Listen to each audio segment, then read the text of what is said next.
আজকের গল্প কালা জাদু। ঘটনাটা আমার এক দূর সম্পর্কের আত্মীয়ের কাছ থেকে শোনা। যাকে নিয়ে ঘটনা তার নাম আসাদ।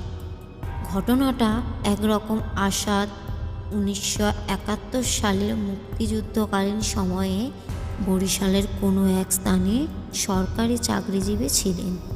পাকিস্তানি মিলিটারিরা যখন বরিশাল আক্রমণ করে তখন উনি মুক্তিযুদ্ধে যোগ দেন। বরিশালের বাবুগঞ্জ নামক জায়গায় এক ক্যাম্পে তিনি প্রশিক্ষণ নেন। এই সময় এক রাতে তিনি প্রাকৃতিক কাজে ক্যাম্পের পাশের জঙ্গলে যান আর ভুলবশত একটি পুরনো কবরের উপর বসে পড়েন। তখন তিনি তার পাশে কিছু শব্দ শুনতে পান। তখন চাঁদের আলো ছিল। এই আলোতে তিনি দেখেন পুরনো একটা গাছ থেকে একটা মহিলা উল্টো হয়ে নিচের দিকে নেমে আসছে। মহিলাটির চোখ বলতে কিছুই ছিল না। মহিলাটি দেখতে দেখতে তার খুব কাছে চলে আসে। তিনি কি করবেন কিছুই বুঝতে পারছিলেন না, এমনকি দৌড় দেওয়ার শক্তিও হারিয়ে ফেলেছিলেন। তখন তিনি দেখেন মহিলাটির মাথা ফাটা আর ফাটা জায়গা থেকে রক্ত ঝরছে। কিছু রক্ত কাপড়ে লেগে আছে আর চুলগুলো এলোমেলো।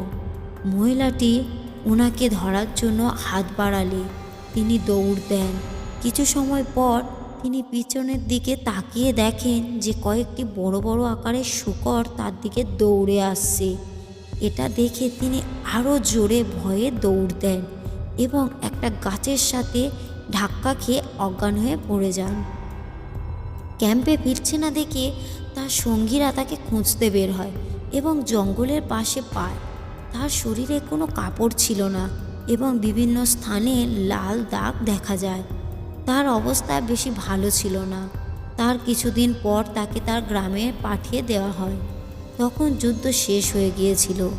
তার গায়ের লাল দাগগুলো কিছুটা বড় হয়ে যায় এবং কালো হয়ে যায়, সাথে প্রচুর ব্যথাও শুরু হয়।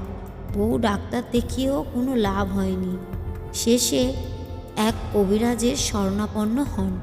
কবিরাজ তাকে বলেন তিনি যে জায়গায় বসেছিলেন সেটা একটা কবর। পরে খোঁজ নিয়ে জানতে পারেন যে কবরের উপরে উনি বসেছিলেন সেটা একটা মহিলার কবর ছিল, যে মানুষের উপর কালা জাদু করত। গ্রামের সবাই মিলে একদিন ওই মহিলাকে লাঠিপেটা করেন এবং উনি মারা যান। সবাই মিলে ওনাকে জঙ্গলে কবর দিয়ে রাখে। এরপর থেকে অনেকে রাতের জঙ্গলে ওই মহিলাকে দেখতে পেত।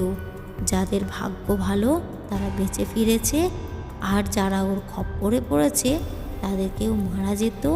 আবার যারা বেঁচে ফিরত তাদের শরীরে লাল লাল দাগ দেখা দিত, যা কিছুদিন পর কালো হয়ে পচা শুরু করত আর অবশেষে মারা যেত। কিছুদিন পর উক্ত আসাদেরও শরীরে পচা শুরু হয় এবং সে মারা যায়।